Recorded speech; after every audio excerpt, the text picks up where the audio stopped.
mo na to. Tayo mo na to. Tayo mo na to. Yung kalabaw naghakot ng palay.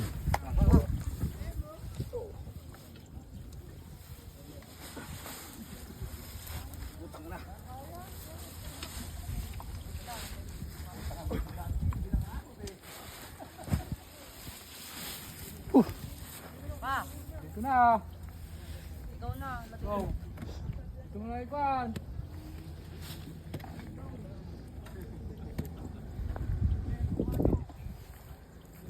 Doon natin iahoy isa yun. Tapos kaarga natin yun yan. Lalagay ko doon.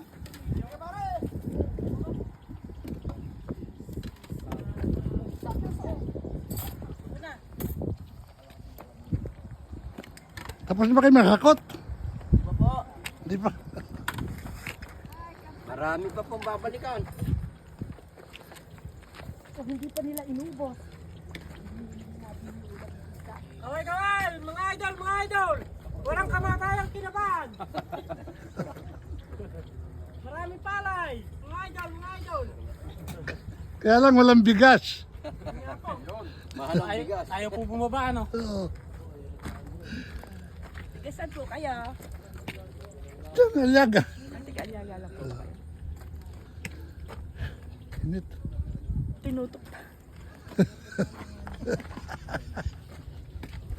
Para makita ka sa buong mundo, ikaw talaga. Oo. Eh, sana ibinalagyo yung kalabaw na nadapa diyan kanina. Hindi na. Ayun, ano. Nasaan na yung kalabaw? Malis na. Ang sabi ko, meron eh. Oo, ano yung Anong mga kalabaw? YouTube niya? Eddie and Mill. Eddie and Mill. Bakit naman po sa bukid nyo naisipang mag-vlog? Ilang, Hindi. ano na po kaya? Milyon na. Hindi, sumasahod na si pa. Milyon views. Ako, hindi pa ako sumasahod. Hindi, irekta kay ano. Hi! Andito kami sa bukid. Bukid ay basa. Dati binablog ko yung nagpagtanim. Yung ano, planter. Opo, masaya po yun. Oo. Hindi, planter at saka manual. Maghapon na po yung mga mana namin, masaya yun. Kasi babayaran na sila.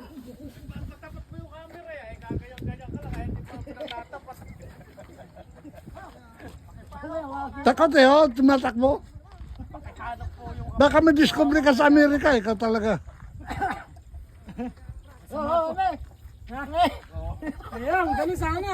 Kasama kayo wanted, nakamatay talaga. Madali kang mahuli niyan. Dito ako, hanapin nyo.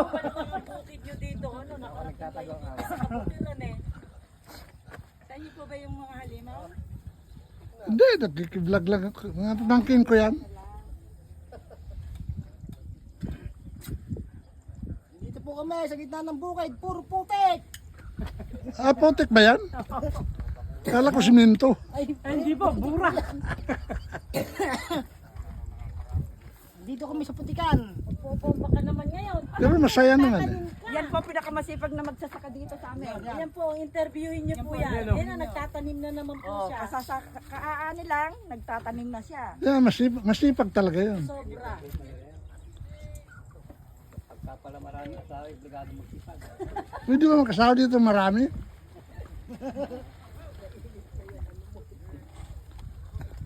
Manuluso pa po yan. At may dala pang lagay ng suso. Sa isang asawa. Hati sila doon.